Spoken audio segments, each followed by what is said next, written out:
Donc continuons cette formation relative aux métadonnées avec le logiciel Lightroom. Nous avons pu voir dans la précédente leçon comment utiliser le menu métadonnées présent sur la droite en remplissant les champs et en accédant à différentes informations, comme tout en bas, les dimensions, expositions, etc. Nous allons nous intéresser dans cette vidéo formation à présent au champ libellé. Alors le champ libellé, comme le nom l'indique, va nous permettre de lier à une image ou à un groupe d'images un renseignement qui lui sera propre et qui permettra d'accéder à cette image ou à ce groupe d'images de manière très rapide. Donc au niveau des libellés, nous avons plusieurs choix qui s'offrent à nous. Soit en cliquant tout d'abord sur le mot libellé, je peux apercevoir une liste déroulante qui apparaît avec différentes couleurs. Je vais donc pouvoir choisir pour l'image sélectionnée, ici l'image en noir et blanc, choisir d'attribuer un libellé de couleur par exemple rouge, ce qui a pour effet d'encadrer ma sélection d'un liseré rouge. Donc je vais pouvoir procéder à la même manipulation pour une autre photo, comme par exemple celle-ci, retourner dans libellé, cliquer sur le nom et appuyer sur le rouge. Donc à présent j'ai deux photos qui sont marquées en couleur rouge et je vais pouvoir les retrouver facilement et rapidement en appuyant sur le menu métadonnées, ici au niveau des filtres de la bibliothèque. Je clique dessus. Je vais appuyer sur la touche tabulation afin de mieux voir et pouvoir lire les différentes indications. Donc j'appuie sur la touche tabulation et je retrouve dans les filtres propres aux métadonnées différentes informations.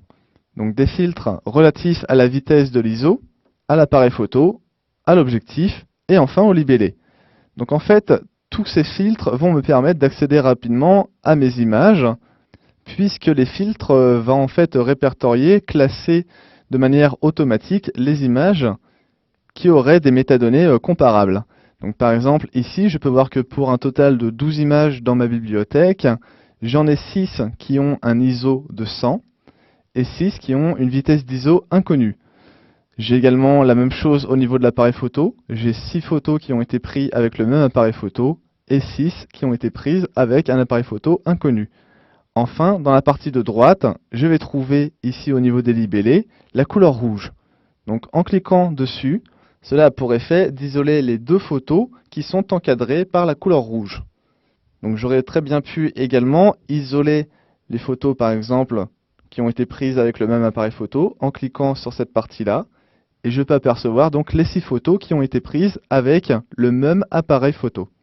Je vais pouvoir appuyer sur la touche tabulation pour revenir en arrière. Et je vais pouvoir également indiquer des libellés de manière personnalisée. Donc je vais sélectionner une autre photo, comme par exemple celle-ci.